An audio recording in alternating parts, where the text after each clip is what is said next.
Kuya, ano yan? Magkano yan? Linggo. Maganda yung kahoy niya eh. Magkano ba yan? Kahit 1,000 lang. Ang mura naman. Anong kahoy yan? Lawaan? Nara. Nara.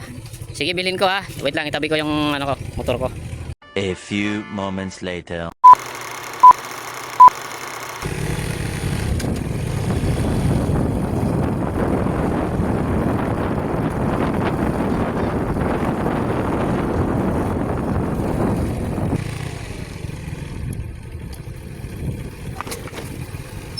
Kuya, ano yan? Magkano yan?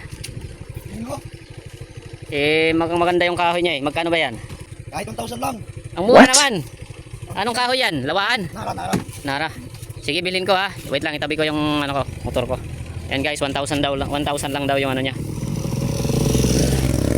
1,000 lang yung benta ni Kuya. Bilhin natin. 1,000. Okay na. Mukhang mabigat yan ah. Bigat. Sige. Dahil mabuting tao si Kuya, instead na 1,000, bigyan kita ng ano Kuya ha. Dito Kuya, may surprise ako sa'yo. Bakit ka ba nagtitinda nito? Siyempre, pambili ng bigas, ulam, kung ano ang kailangan. So hindi lang 1,000 ibibigay ko Kuya ha, para may ano ka pang business din. Bigyan kita ng 30,000. Okay na ba yan?